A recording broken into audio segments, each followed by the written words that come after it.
महाराष्ट्राचा।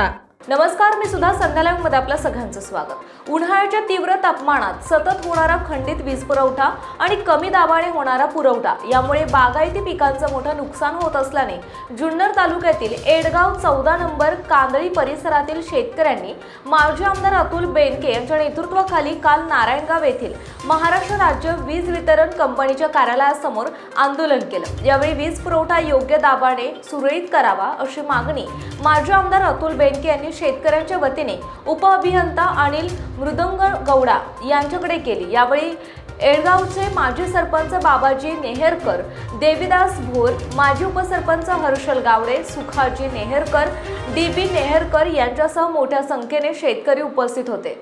पाणी आडवलं का वाळवाडीचं आणि नारळाचं पाणी आडवलं। हो तुम्ही पर्याय नाही पाणी पाहता बघतो नुसतं बोलून दाखवू नका, झुकू नका, आम्ही झुकणारी माणसं नाही।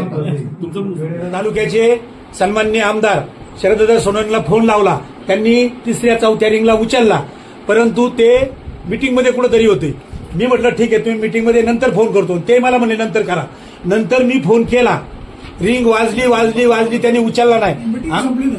मीटिंग संपली होती ना, त्याच्यानंतर 1 तासांनी केला। माझं म्हणण्याचा काही त्यांचे आरोप नाही, पण पहिल्या वेळेला उचलला आणि नंतर केल्याच्यानंतर त्यांनी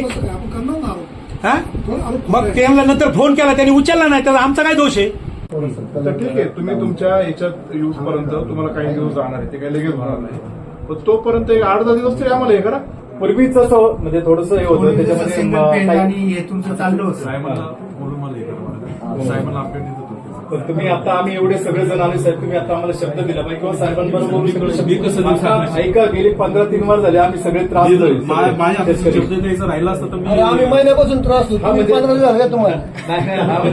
म्हणजे जो काही झालाय प्रॉब्लेम तेव्हापासून झालोय ना, महिन्यापूर्वी येऊन गेला आम्ही। संस्थेचं उद्घाटन आहे, त्याला वळसे पाटील येणार आहेत, तर आपण त्यांना पण साहेबांना पण नमस्कार करून आपण 8 तास त्यांच्याच कारकिर्दीमध्ये आले म्हणून 8 तास साहेबांच्याच कारकिर्दीमध्ये आलो। दुर्दैवाने मला पॉईंट 1चा कंडक्टर भेटला साहेब, पॉईंट 1चा जर कंडक्टर भेटला तर हा प्रॉब्लेम सॉल्व्ह आहे। पूर्ण कंडक्टर तो रिप्लेस करून टाकतो। भेटला तर मला भेटला पाहिजे हो साहेब, टेक्निकल ऐकून घ्या। आम्हाला तुम्ही काय करणार आहेत आता ते सांगा। तुम्हाला ते मिळेल हे मिळेल तो तुमचा प्रश्न आहे। आमच्यासारख्या सर्वसामान्य येड्या शेतकऱ्यांना काय कराल ते सांगा आमदार साहेबांच्या समोर। तेच सांगतोय ना, पॉईंट 1चा कंडक्टर पर्यंत, कारण या सबस्टेशनचं लोडिंग कॅपॅसिटी आहे। तो नाही मिळाला तुम्ही परत बघेल त्या गोष्टीला, आम्ही काय करायचं? तोपर्यंत तुम्ही आजपासून जे पूर्वीच्या याच्याप्रमाणे होतं त्याच्याप्रमाणे करा साहेब तुम्ही। मुळात येडगाव सबस्टेशन तो विषय बाजूला राहिला, नारायणगाववरून सप्लाय पाहिजे, बेसिक मागणी तुम्ही सोडून घ्या।